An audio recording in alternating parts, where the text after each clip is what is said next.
to say the old K-Rock arrow is back with us today. Woohoo! Yes, sirree! It is I, Kenneth the K-Rock Cline, coming to you with episode 58 of Krocking, Locking, and Dropping with the K-Rock. And I gotta tell you what, folks, it's been a long time since I've done a podcast. And I know some of you fans that have been listening to this podcast have been wondering over the past few years, where were you? Where have you been, man? We missed you so much. This is insane. Well, folks, I got to tell you what. A lot has happened over these last few months. I'm sure y'all probably know about the fact that I work as an assistant sports information director at Lamar University, and we were still in the full grind of the athletic season. Obviously, we had basketball, and then, of course, I had to move over to softball. And as of right now, the sports season at Lamar has kind of coming down to the wire. Now, we still have track and field left, and that's probably the last sport that will be going on for this season until we have to get ready to wrap up this year and then get ready to move on to the next semester. But, hey, guys, listen, I know it's been a long time, and I've been really, really busy just trying to focus on myself and also, just kind of doing some other things like writing some stories. Not that I'm going to publish them online or in a book's New York Times bestseller list anytime soon. But yeah, I've just been so busy with a lot of things. It's just been so crazy and so surreal here going on here. But anyways, folks, I figured it's probably time I come back, at least for this occasion, to give a very special podcast, because I got to tell you what, folks, there is a lot that's happening in the sports world as right now. But again, this is Krocking, Locking, and Dropping with the K-Rug, where you can listen to it on Spotify and Podbeam. And also, I put these out on my YouTube channel, KWCLINE 91, which is where you can go subscribe to my YouTube channel. I also do have a Twitter account at KRock1991. That is my official Twitter username as well. But anyways, folks, it's good to be back, and I got to tell you what, I cannot wait to discuss the topics that I have for the sports world. Today we're going to be talking about arguably the most controversial draft lottery in recent history. For those of you that don't know, the prize for Cooper Flagg goes to a team that nobody thought was going to get it, although when you look back in hindsight, you're not surprised that they got it, because there's been some conspiracy theories roaming around for the possibility of why this particular team, Dallas Mavericks, are going to be the ones to get the top pick in this year's NBA draft, Cooper Flagg. I'm going to be discussing my reaction to that and why I feel like there's a little bit of some fishiness going on here, although we shouldn't be surprised by that as well, because I know a lot of people have said, oh, this whole thing is rigged, but I'll get more into that later on. I'm also going to be talking about something that happened in Major League Baseball, the decision to lift the ban of certain players that were banned from baseball because of gambling reasons, and how at least two of those players can wind up being in the Major League Baseball Hall of Fame. So I'm going to give my thoughts on all of that. And then the Houston Texans NFL schedule has been released, just like the rest of the NFL teams. I'm going to be giving my early predictions for how I think the season will go. Of course, these predictions can change depending on situations as well. But hey, I'm just looking forward to another great football season. Hopefully the Texans can make that leap to the AFC Championship game and to the Super Bowl as well. But folks, stick around for a bit. When we come back, we're going to be talking about the whole draft lottery with Cooper Flagg going to the Dallas Mavericks. Stay tuned. We'll be right back.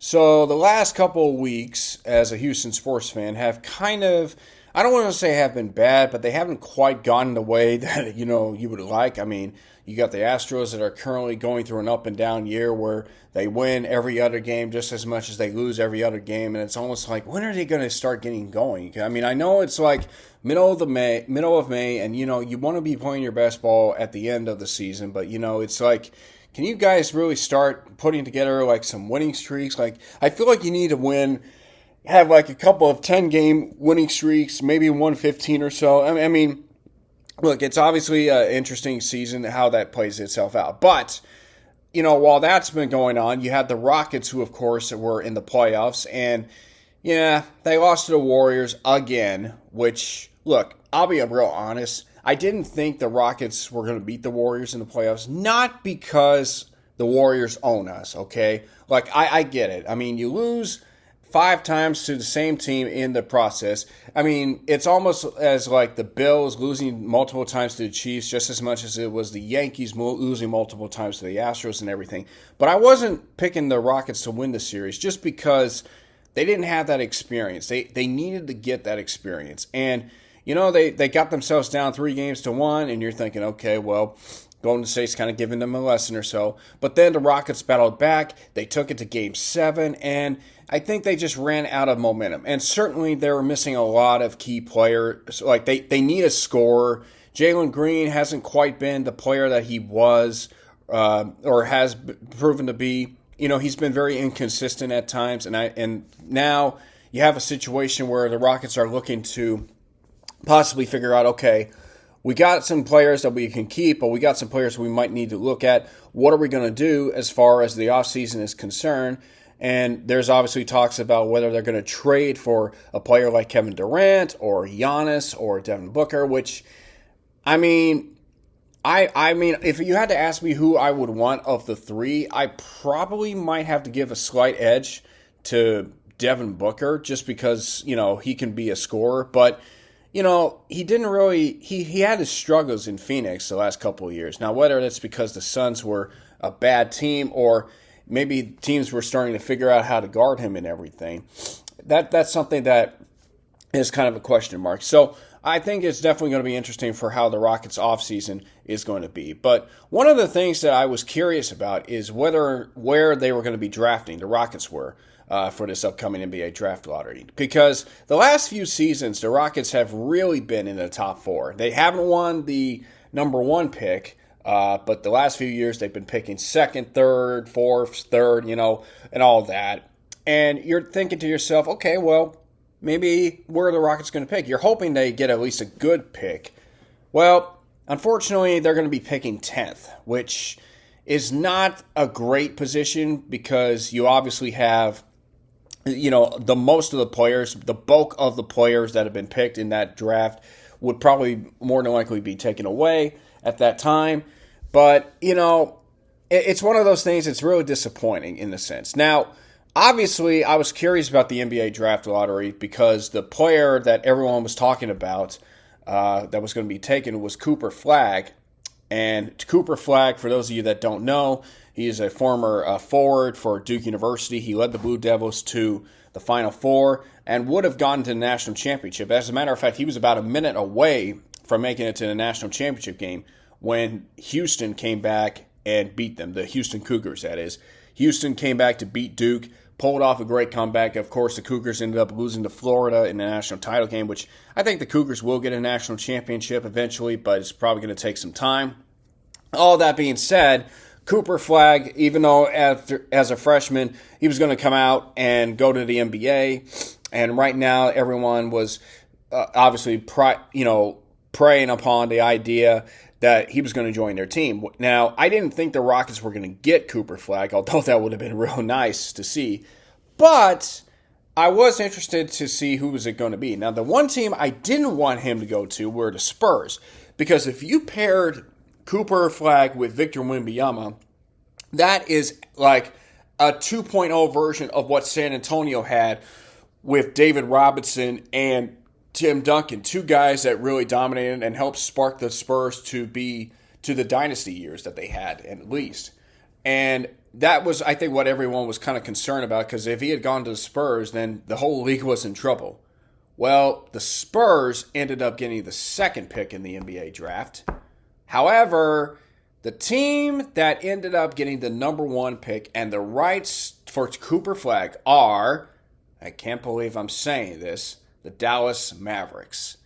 Yes, The same Dallas Mavericks with the idiot of a general manager who decided one day to trade the best player that they had at the time, Luka Doncic, to the Los Angeles Lakers in exchange for Anthony Davis, and had the city on ice, or upset and mad and really frustrated, and shocked the entire NBA with what is arguably the worst trade in recent history. The same Dallas Mavericks team is now the owners of the number one pick in the NBA draft. And I got to tell you what, folks, I think there's something shady about this. I think there's something clearly shady about this. Now, I'm not a conspiracy theorist. I don't listen and pay attention to all the conspiracy theory stuff. I mean, stuff about Bigfoot, Loch Ness Monster, I mean, it's interesting, but I don't really buy into all that in a way. But you cannot convince me that there was some kind of deal between the NBA and Nico Harrison. Basically, what happened, in my personal opinion, well, let me actually set the stage for y'all for what exactly happened. So, the Dallas Mavericks last year made the NBA Finals with Luka Doncic and Kyrie Irving. They lost to the Boston Celtics.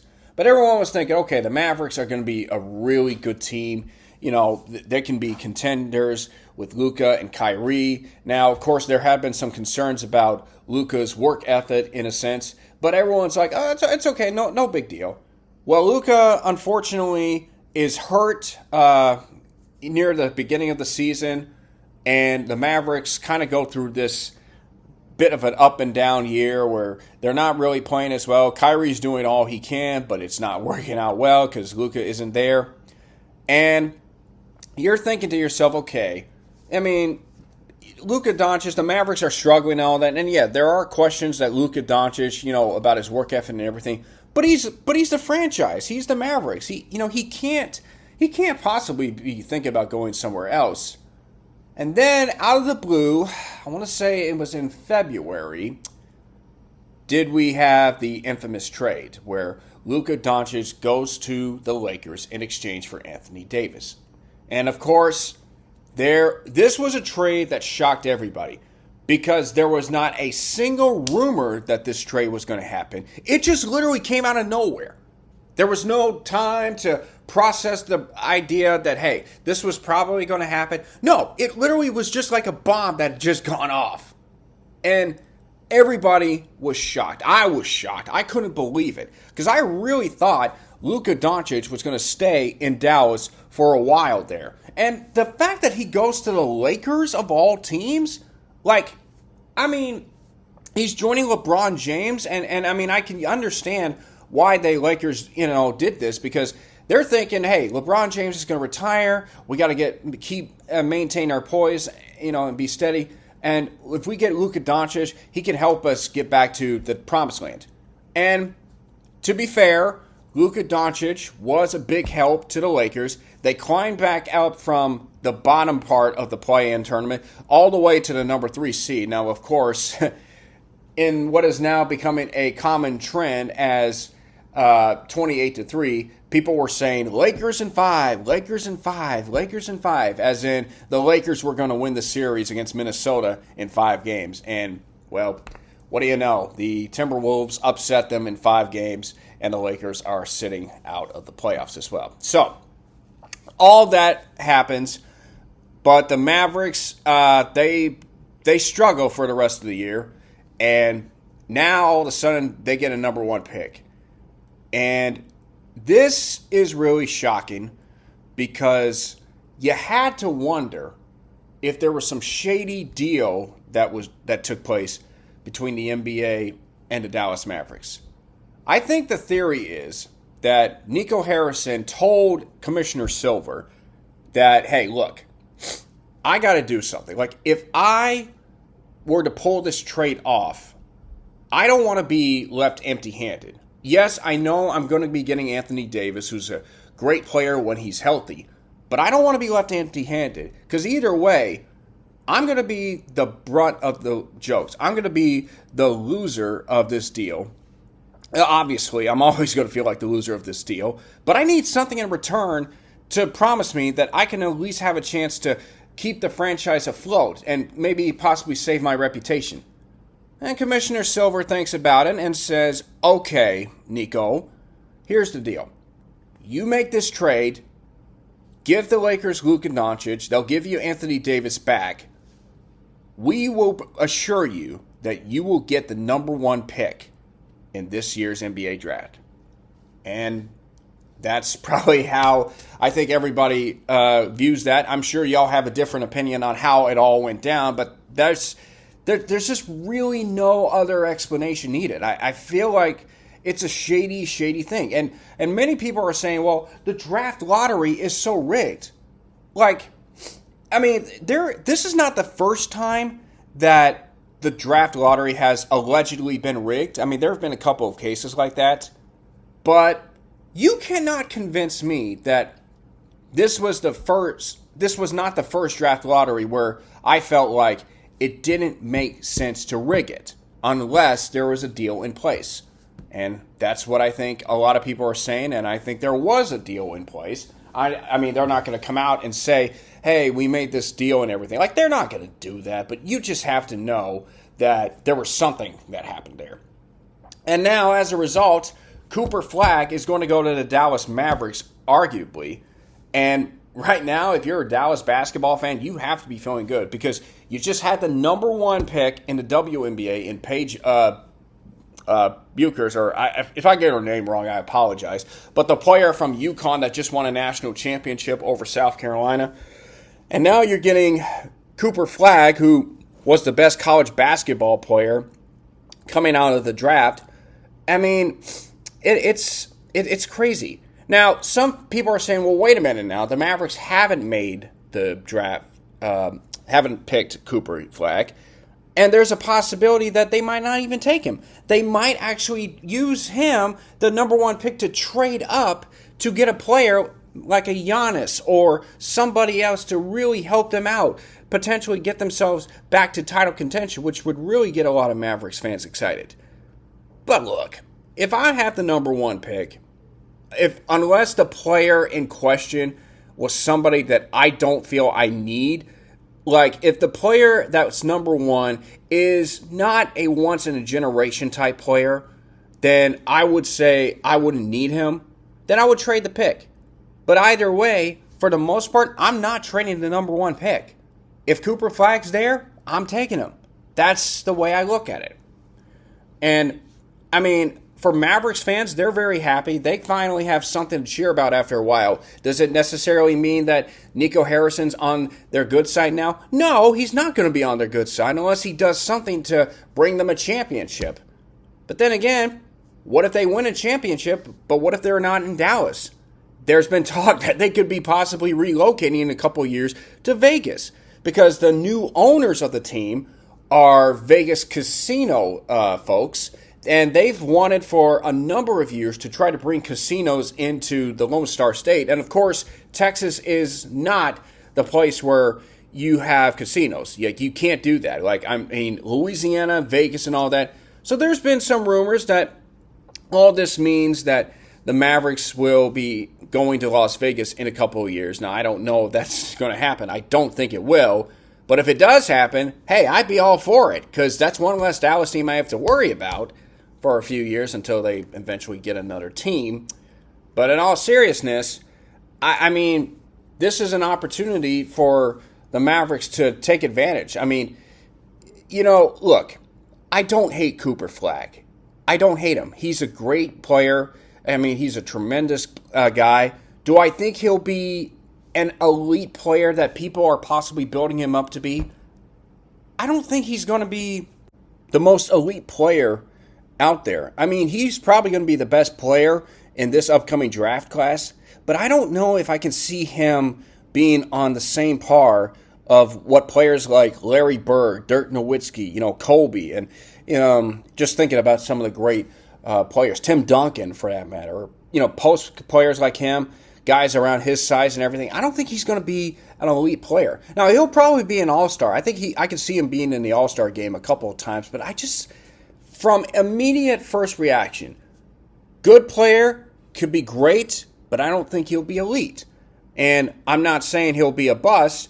I just think it's hard for me to look at him and picture him having this tremendous, career. And he has to do a lot of things to be considered a great player. But I think he's a good fit for Dallas, especially with Anthony Davis still being there. And Davis, he's had some injury history and all that. If he stays healthy and Cooper plays well, then the Mavericks front court will definitely be a big problem in what is already a loaded Western Conference.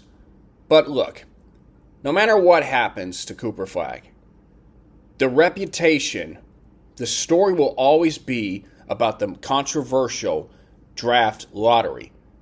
People will say it's rigged. Is it rigged? I think it might be. But I can't necessarily say that rigging has not been part of the NBA draft. Because look, there's been a couple of times in the past where the lottery has allegedly been rigged. The first time the draft lottery was introduced was 1985. And that year, Patrick Ewing went to the New York Knicks.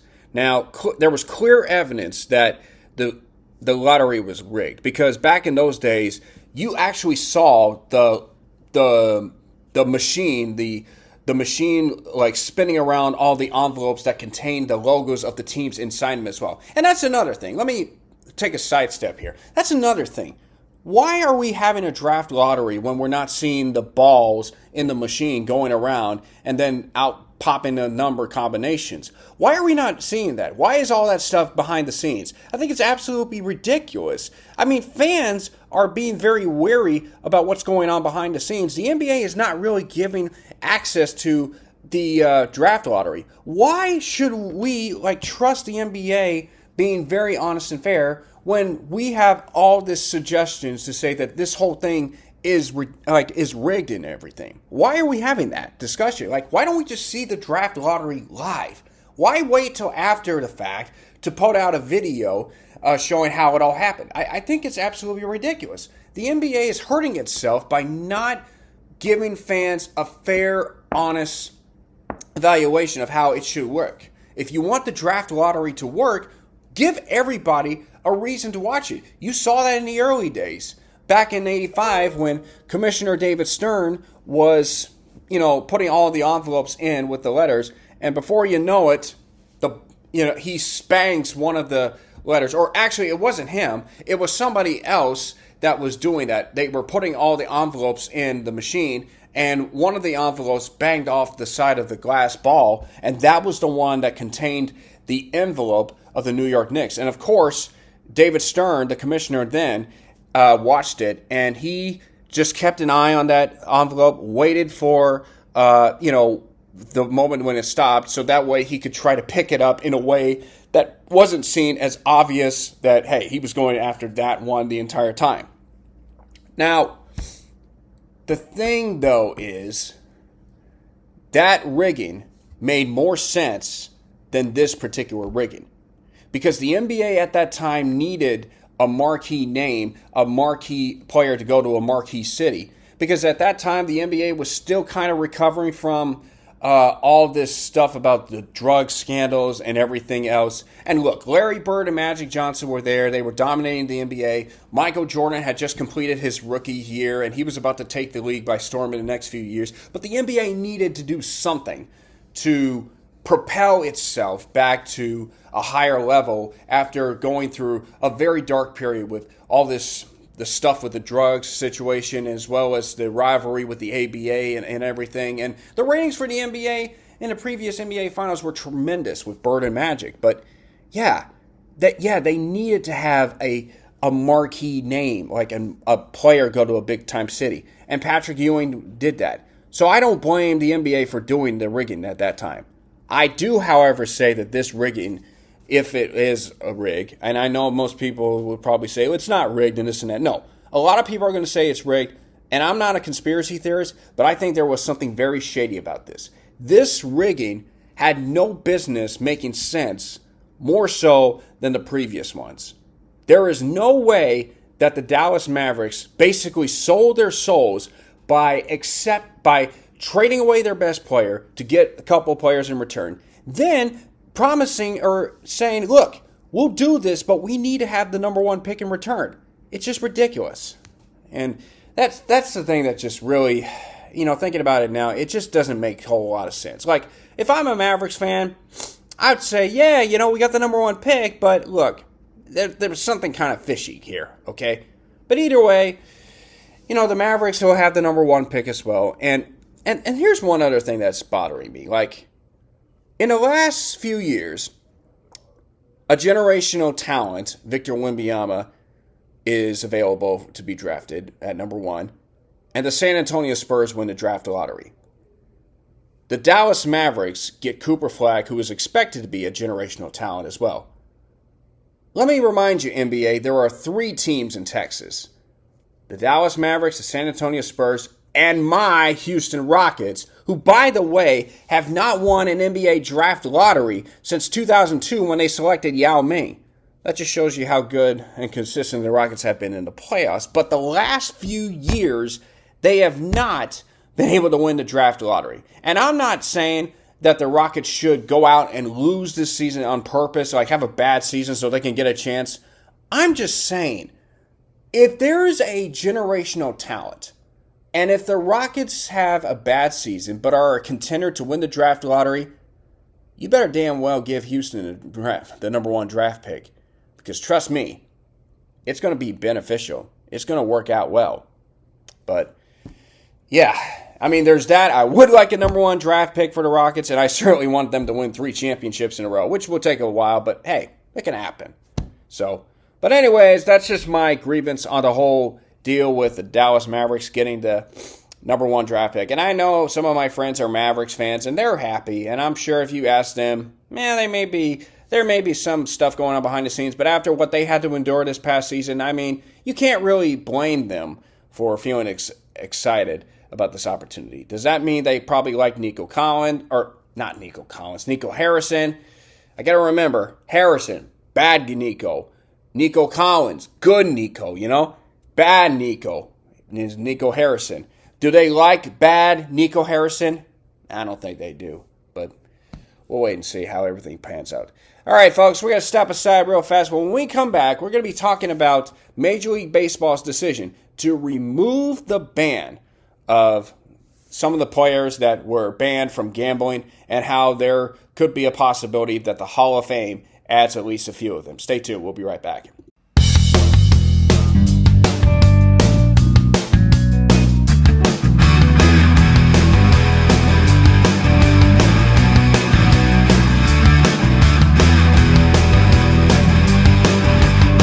One of my biggest gripes when it comes to Hall of Fame selections or people that are possibly getting enshrined to a Hall of Fame, whether it's the Major League Baseball Hall of Fame, the Pro Football Hall of Fame, the Basketball Hall of Fame, like any Hall of Fame in particular. One of my biggest gripes is that the people that are getting inducted are not around to see it, as they are posthumously inducted in the Hall of Fame. And I think that's real sad because you look at some of the great players of all time that have been inducted, they were not around to give out the speech, thanking the Hall of Fame committee, thanking their teammates, coaches, family members, and fans and all that. They just weren't there. It's just one of the most unfortunate things that has happened in this particular situation. But Major League Baseball announced this week that they are reinstating 17 dead players from the permanently ineligible list.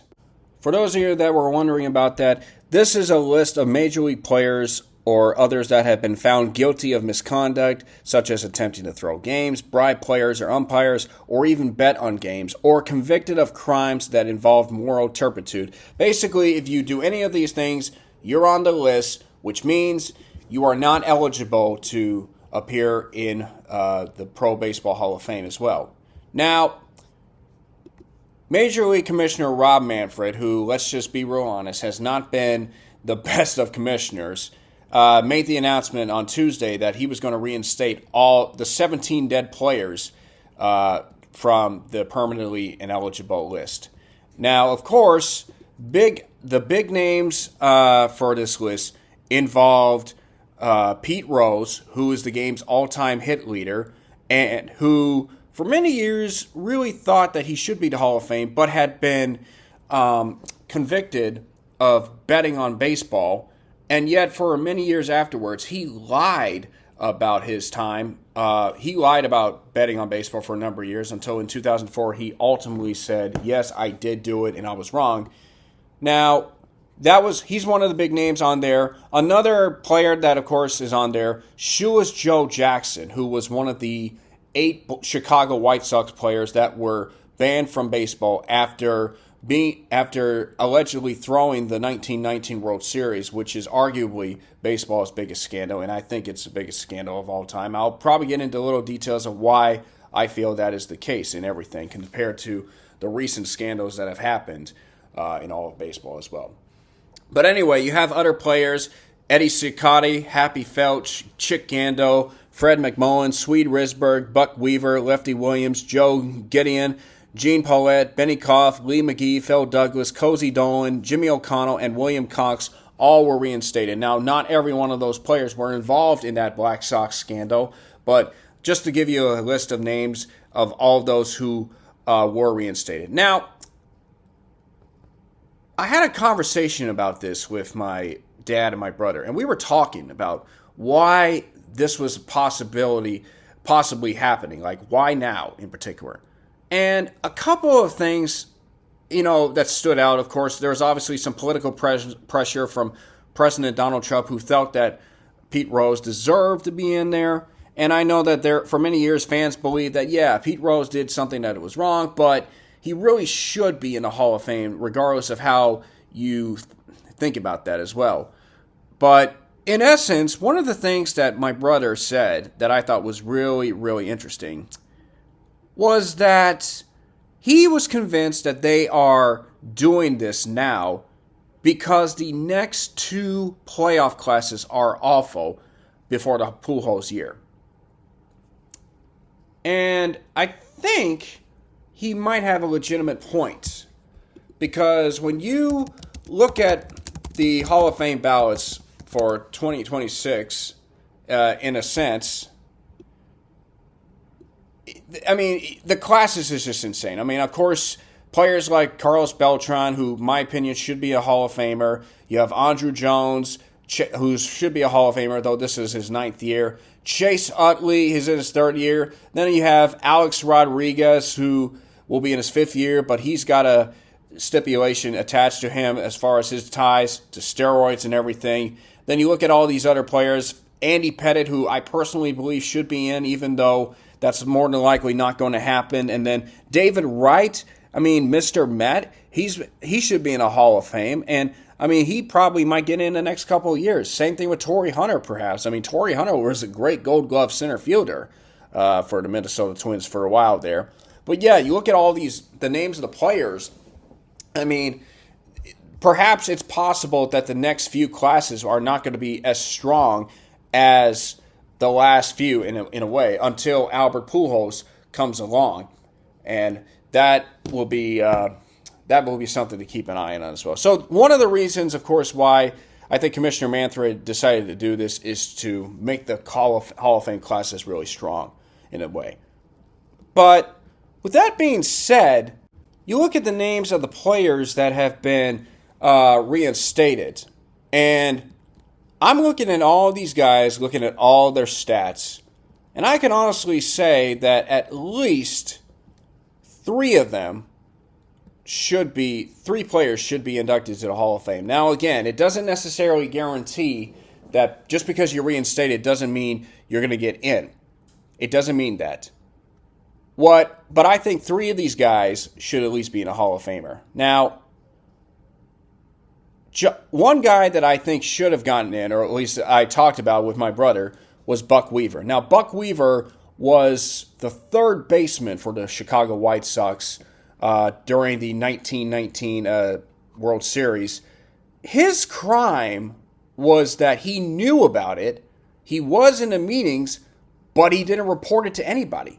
He should have at least reported it to somebody, and I think, according to the movie, from what was portrayed in the movie 8 Men Out, starring John Cusack, who did a tremendous job of that, I might say, he probably thought that the management knew that they should have done something, but they didn't. And for those of you that probably don't know about the whole 1919 World Series scandal, let me put it to this way.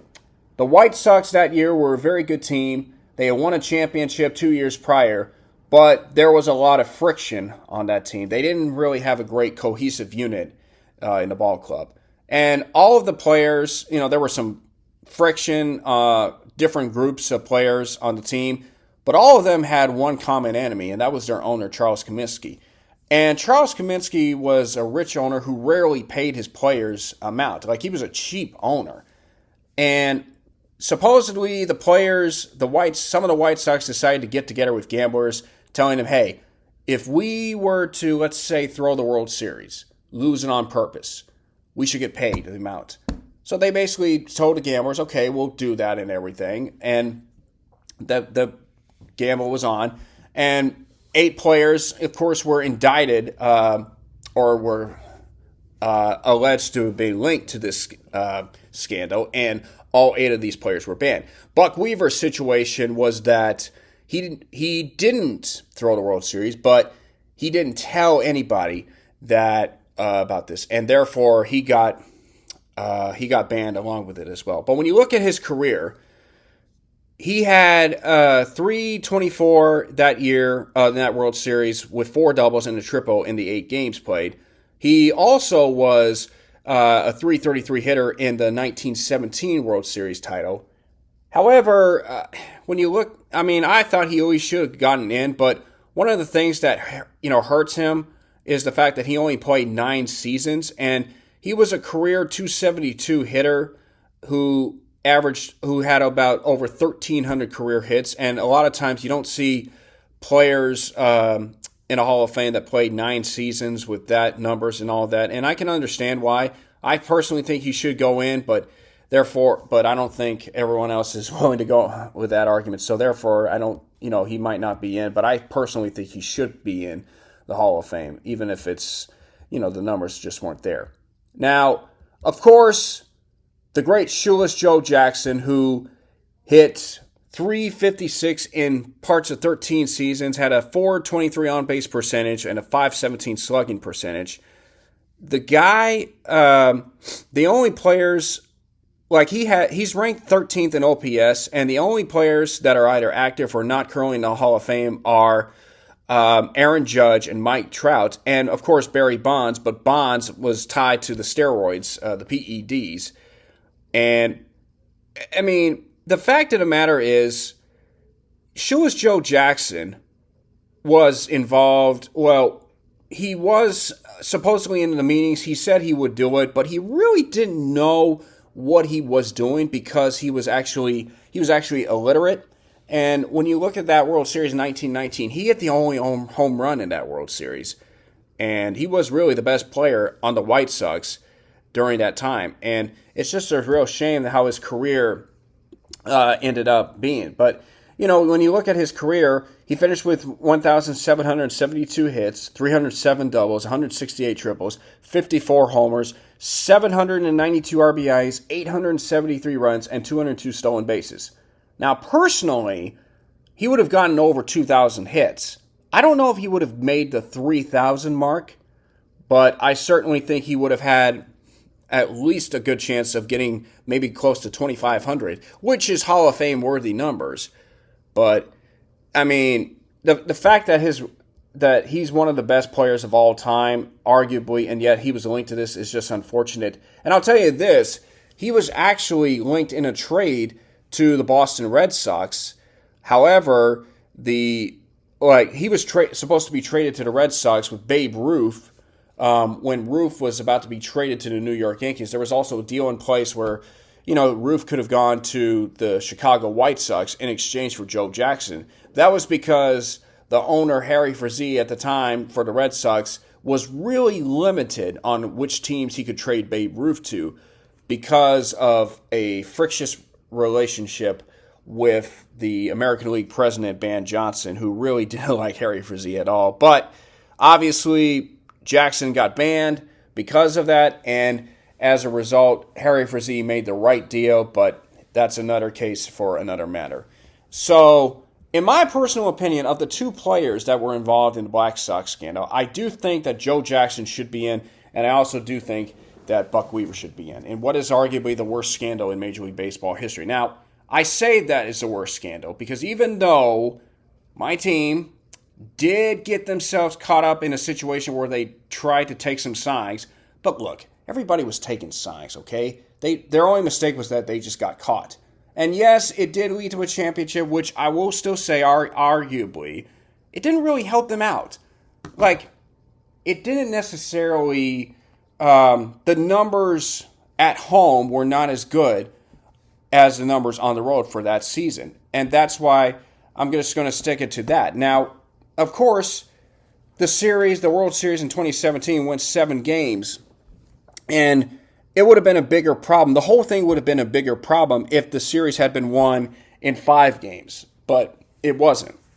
The numbers on the road that year were better for my team, and I still think they would have won regardless. I don't really care about all that. Yes, other teams were doing it. The Red Sox even did it a year later. Like, the Red Sox were constantly cheating all the time.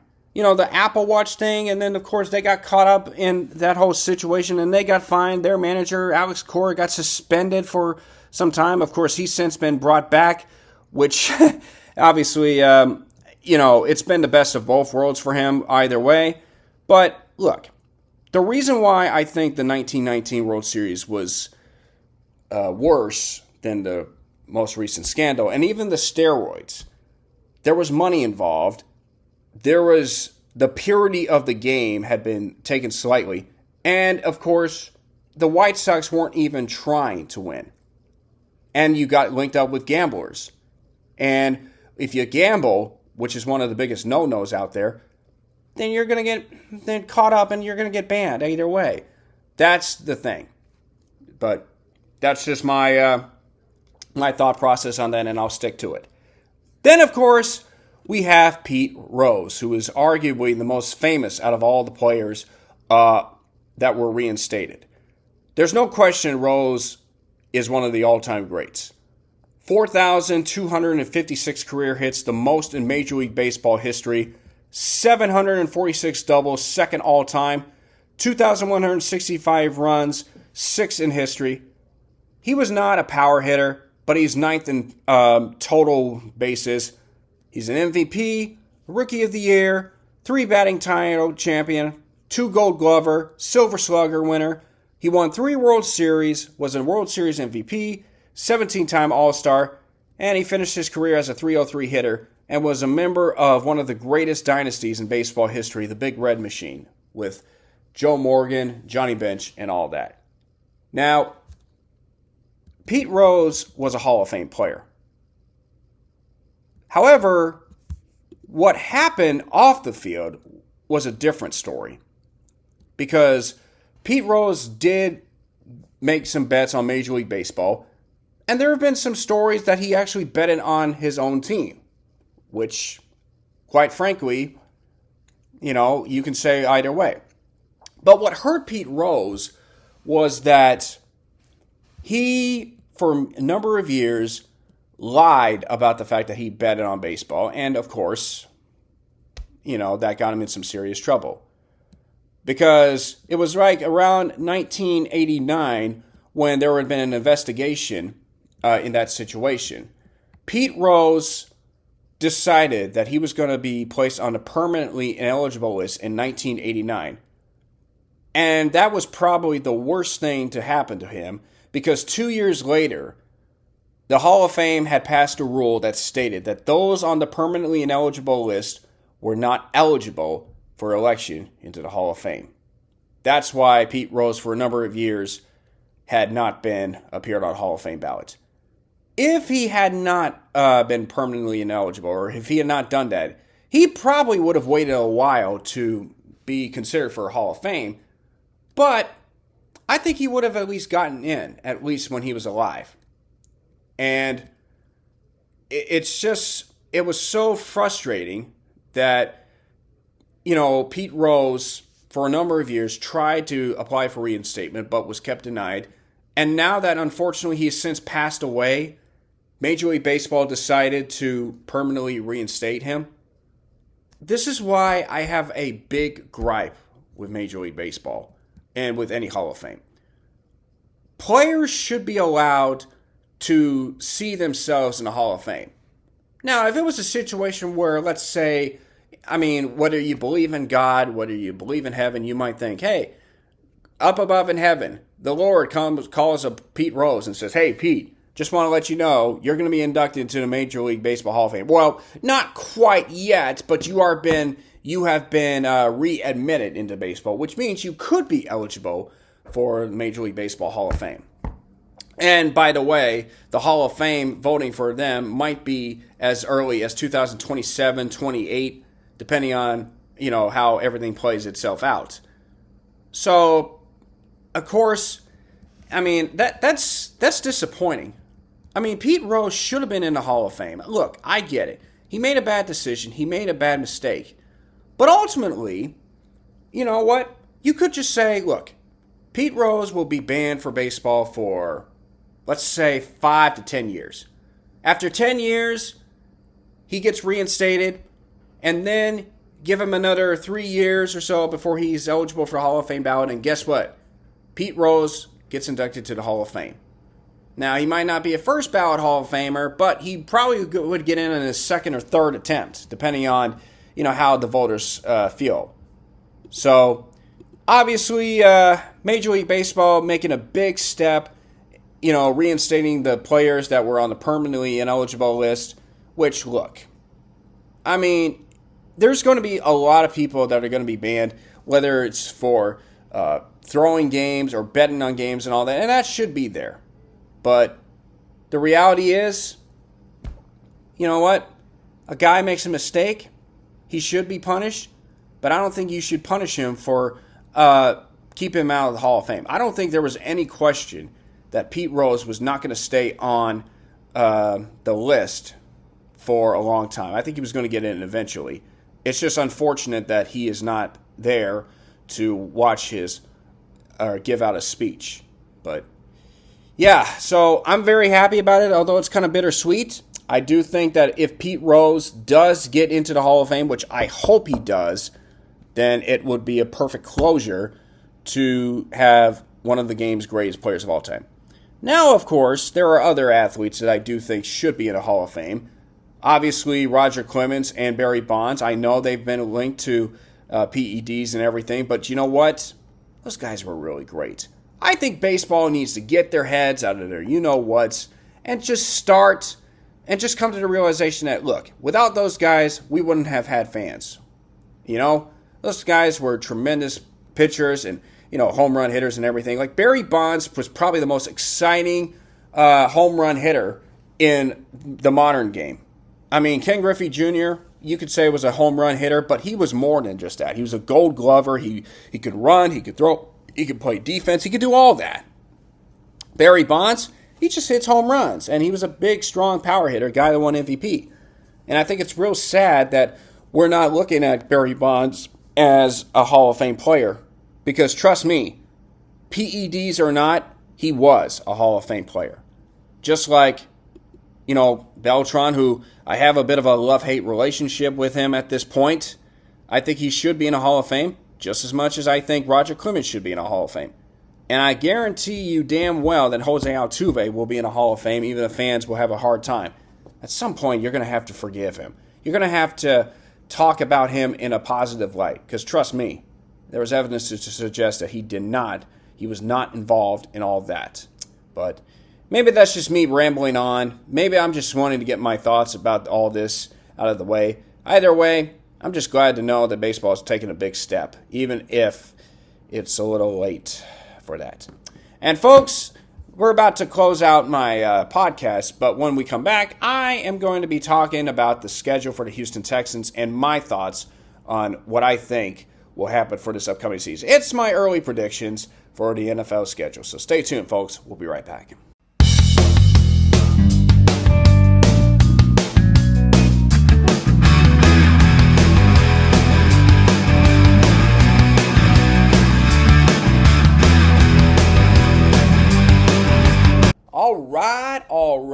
All right. Yes, it is officially time to unveil the Houston Texans 2025 NFL schedule. Now, of course, if you're a fan of other teams, you know who your opponents are, you know when you're going to play and where you're going to play and all that. But for this occasion, I'm going to be doing a schedule prediction, an early schedule prediction for the Houston Texans, and what I think will probably be an interesting season for the team, and hopefully this Texans team can take the next step and go beyond that. So, but a couple of things, one of the things I was really concerned about for the Texans was, were they going to be playing an international game? Because as much as I would like the idea, I don't think this was the right time. The Texans are not going out of the country.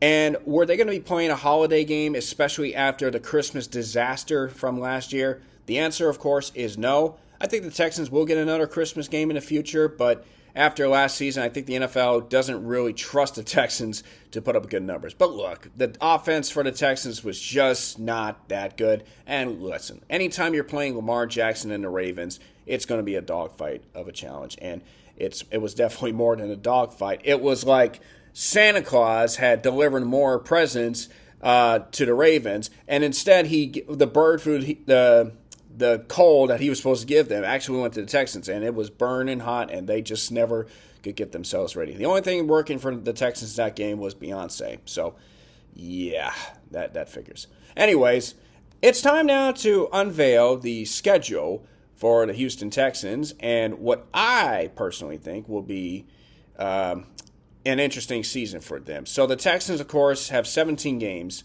and let's see how everything plays itself out. So, that being said, let's start off with Week 1. The Texans are going to open the season on the road in Los Angeles against the Rams. And, of course, big storyline for the Texans, their new offensive coordinator, Nick Caley, was hired. It was a former member of the Rams under head coach Sean McVay, so it's going to be a reunion of sorts for them. You got the Texans wide receiver core, the new guys, the Jalen's that they drafted from Iowa State, and then, of course, Nico Collins is there going up against Puka, who's had a tremendous start to his NFL career the last couple of seasons as well. It's going to be real interesting.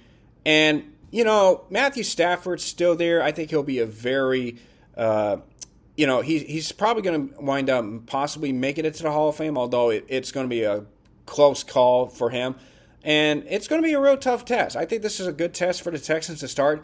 New team or a new system in place, and we'll see how the offensive line can handle it, because there's going to be questions about them, especially after the draft, where the Texans really didn't do so much. But as far as I'm concerned, I think the Texans will win, pull off an upset against the Los Angeles Rams, so they'll start 1-0 there. Next week, they got a Monday night football game against the Tampa Bay Buccaneers, which will be in Houston. Of course, big matchup there. The Texans last played the Buccaneers a couple years ago, and they won in a thrilling contest there. Home game, I think the Texans fans will be fired up, and assuming if the Texans were to beat the Rams, then it will be interesting. It'll be a big crowd there. I do think that Tampa Bay is a tough challenge. I mean, Mike Evans is still there, but, the Buccaneers are going to be very interesting, tough challenge in a sense. So I do think that the Houston Texans could pull off a win there to start the season 2-0, but we'll see how that plays out there. Next, we have the Jacksonville Jaguars, and this will be the first time that the Texans take on Travis Hunter, the wide receiver / corner defensive back for the Jaguars, who's going to try to play two ways and all of that. Jacksonville definitely surprised a lot of teams by trading up to get him, and he's going to be a really good player. But in a way, I still think that the AFC South is still a Houston Texans division. And, of course, the game's in Jacksonville, which for Jacksonville fans, they definitely are getting sick and tired of having Houston win games at their place. And I think that trend will continue. So I do think Houston gets the W there. Week 4, it's the Texans against the Tennessee Titans. The Texans will get their first look at Cam Ward, number 1 pick overall. It should be a real interesting contest. I think Cam Ward might be able to put together some good games under his feet, but he's going up against a defense that is hopefully expected to be elite this year. And I think the Texans will have their way again. It'll be a close game. I'm going to give the Titans that. I think it'll be a tough game, but I think Houston will find a way to get the W there. So I say the Texans are going to start 4-0. But week 5, they're going to go to Baltimore. And Baltimore is always a very tough place to play, especially when you got Lamar Jackson there. And I think Houston will break the trend, and I think they'll get at least a touchdown out of this. But the Ravens are still one of the most feared teams and one of the strongest teams out there. Derrick Henry, of course, can run amok for the Ravens, and I think that's probably going to be the case why I think Baltimore will win. So the Texans will be 4-1. Week 6, well, the Texans are on a bye, and I think week 6 is too early for a bye week for any NFL team. I think if for a 17-game season, the bye week should be somewhere between like 7 to 10 or maybe 7 to 11, depending on how you look at it. No, not the gas station 7-Eleven. I'm talking about weeks 7 through 11. So I think that's where I do think the Texans would like to, have their bye weeks and all that a little later. Not too late, but not too early. But week 6, the Texans are going to be on a bye week. Now, week 7, the Texans are back in action. And, guys, they're going to be going up to Seattle. And that's another Monday Night Football game. Now, it's going to be interesting. I think Seattle will be a very sneaky team this upcoming season. And the Seahawks, of course, are playing in the same division as the San Francisco 49ers, and the 49ers have been running the routes of the NFC West, although last year was a bit of a different story. But I do think that this will be a very tough game for Houston, especially playing up there in Seattle. But I think it'll be a hard-fought, close game. And ultimately, C.J. Stroud going up against his former college teammate, Emeka Egbuka, which should really make for an interesting game. And I think it's probably going to come down to a wire situation, so I think Houston will win, and they'll go to 5-1. Next week is San Francisco, which they're hosting. But, the 49ers still have Greg Kittle. It's going to be a real tough game in that regards. And I think ultimately it's just going to be a very tough tough deal. The Texans have the home field, and it would surprise me a bit if they do win the game. But ultimately, I just think that it's going to be real hard for Houston to get the W against the 49ers. So I'm going to say the Texans go to 5-4, or 5-2 after week 8. Now, week 9, they're hosting Denver. They beat the Broncos a couple years ago. The Broncos, though, looking to improve and be themselves threats in the West, or AFC West. And it's going to be a really tough game. And I think ultimately I do think Houston can pull this one off. And so they'll go to 6-2 there against Denver. Then they're hosting Jacksonville. And I think the second time you play an opponent will be tougher. And I think Jacksonville will be more prepared. But Houston does have the home field in that game. So I think Houston gets that win there. So there will be 7-2. Then they'll meet the Tennessee Titans again in week 11. And I think Houston gets that job there. So after 11 weeks, I see Houston going 8-2, which should put themselves in position to possibly have maybe the number 1 seed. I don't know how Kansas City will pan itself out. Now here's where it gets kind of tricky. The Texans are going to be taking on the Buffalo Bills in week 12 on Thursday Night Football. And I hate Thursday Night Football games, especially when you're playing a Sunday game. This is why, personally, I wanted the bye week in week 11 because, thinking about it now, I would much rather have the bye week in week 11 because it sets you up for an opportunity to prepare to take on the Buffalo Bills because you got to go to play from Tennessee in Nashville to playing the Buffalo Bills 4 days from now. And you don't have that much time or prepare for a really great Bills team. I know the Texans beat the Bills last year, but it wasn't really a pretty game. And in all honesty, the Texans were really fortunate to win. If Kyrie Fairbairn had not made the field goal in regulation, I think the Bills win the game in overtime. Josh Allen, of course, is the MVP, and I think Buffalo is a team that's going to be a real strong player, or the Bills are going to be a strong threat to win the AFC, though they still have to figure out a way to beat the Chiefs in the playoffs if that situation brings itself out. So, unfortunately, for this case, I'm going to say the Bills win. So the Texans will be 8-3 after Week 12.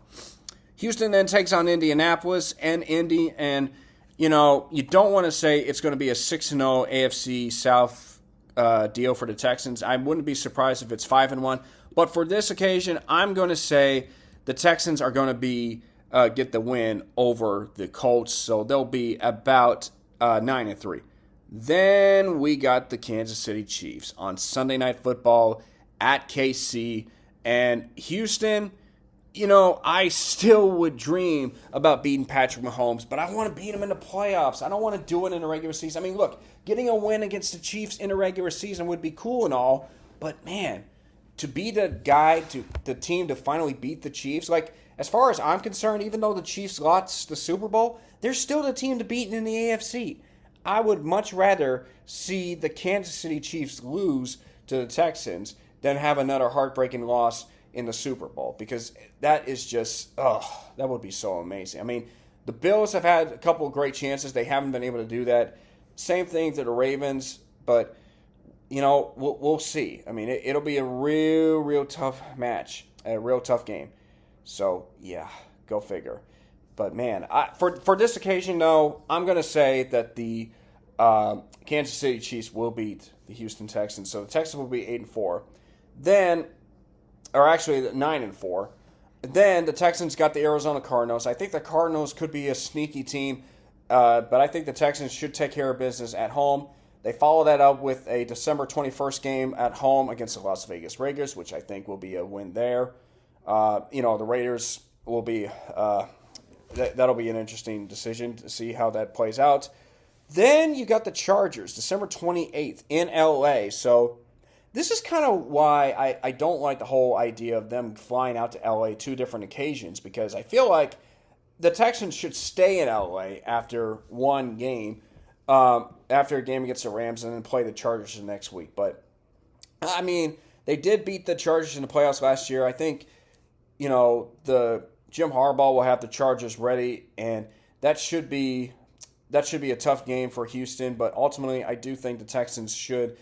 I think they could pull it off. I think they'll be able to knock off the Chargers in an upset. And then finally, I got the Indianapolis Colts against the Texans week 18. That's a home game, and by this point, the Texans probably would have the playoff spot locked in. The question is, will it be a number 2 seed or a number 1 seed? And certainly a lot of fans would like to see the Texans have the number 1 seed or try to win a game in the AFC divisional round. But I think the Texans, regardless, will get a playoff spot by that. I think they will win.